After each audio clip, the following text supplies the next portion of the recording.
Hello beautiful people. Today we're gonna talk about SM7B and GOXLR.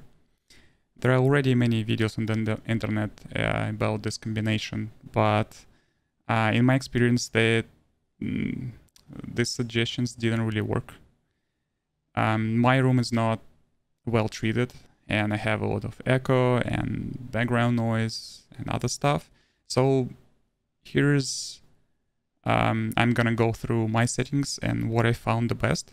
And also other people that I watched have much deeper and bassy voice. I have higher voice and I couldn't really use their settings. I had to find my own settings. So you could use my video as a reference for yourself if you have higher voice like me. So the first thing I wanted to mention that all the people say, hey, you can use mic for your headphones and you're gonna hear yourself in real time and you can adjust the settings like that. So in my case, when I hear myself and when I record the video, the sound is different. I don't know why.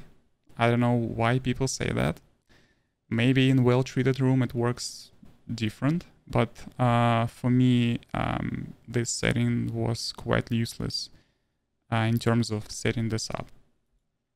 So I prefer to disable it. So next we can move to the mic setup.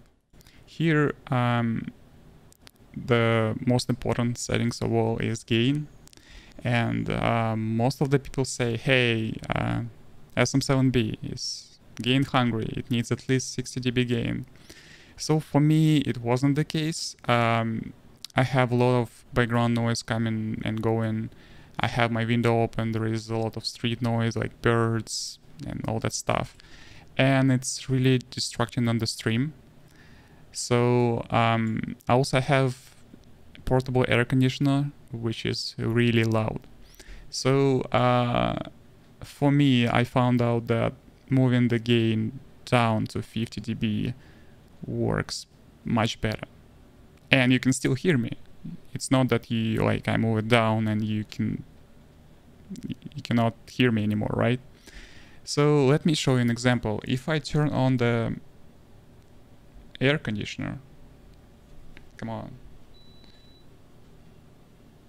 So now it will take a second to turn on, and if I move gain higher, back to 60 dB, you can clearly see that. You can clearly see a lot of noise because my room is not treated, right? But if I move it back down, it's much nicer, right? So let me turn it off. Nice. Let's move on.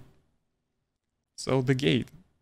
Since I moved the gain to 50, I moved the threshold quite low.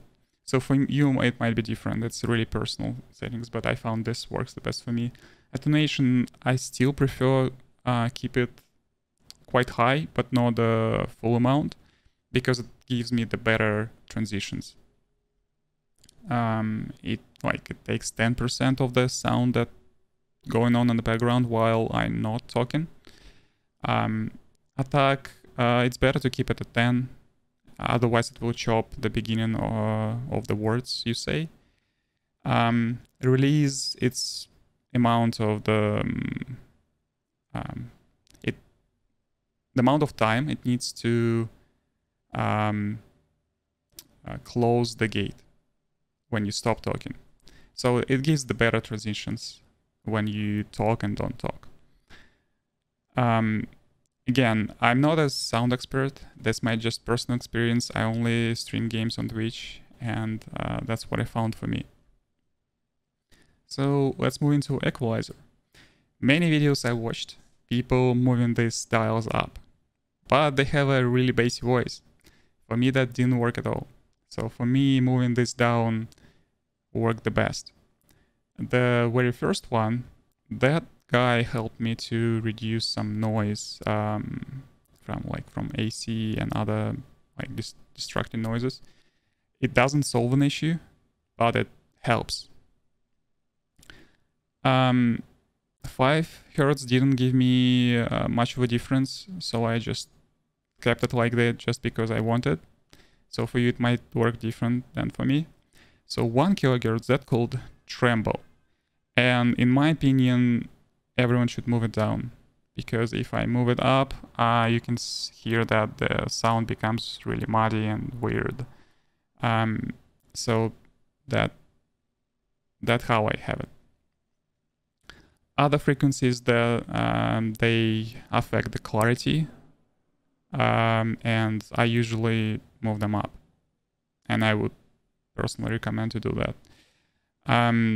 This guy I don't touch. That gives me some weird results when I move it up and down. So that's pretty much it. I tried enabling fine tuning, as some people do, but it didn't really work for me. Default frequencies worked the best in my case. Let's move into compressor. Here, as the settings I use, you might use different settings. Compressor is not too important as equalizer or gain. So for me, threshold of -25 worked well. Ratio 4:1. As far as I understand, the streamers use 4:1. The professionals use 3.2:1. But it really doesn't matter that much. So attack and release, I kept it at default, and makeup gain, because I reduced amount of gain and I moved the threshold down. I need to increase the makeup gain to get the volume on the right level. So other thing I wanted to show you, that my room is very echoey, and many people say, and that's not totally right, that you have to keep yourself closer to your microphone. So first, it creates the proximity effect, but the second thing, it really helps to reduce the amount of noise or echo that you have. So here's an example. Now I'm really close on the microphone, and now I move out from the microphone, and you can start hearing the echo of my room and other noises. So that's another advice. Deezer. I have a lot of plosives when I speak, and moving this deezer higher really helped me, not resolve an issue, but really helped with that. Some people hate it, some people like it, so this is really depends on you. That's pretty much it. I'm going to make another video. If you're interested, leave the comment down below. I wanted to make a video about how to separate the sound that you hear and the sound that goes in your stream. That is really useful with GOXLR because it doesn't support it by default. And I can also make a video about my web camera. I'm using Evermedia PW513. Out of the box, it didn't give me the good image, so I had to do some tweaks to make it work and look better. Let me know if you're interested in that. If you did enjoy this video, please smash like. If you love this video and you found it helpful, subscribe. That's gonna help my channel. And thanks for watching. See you in the next one.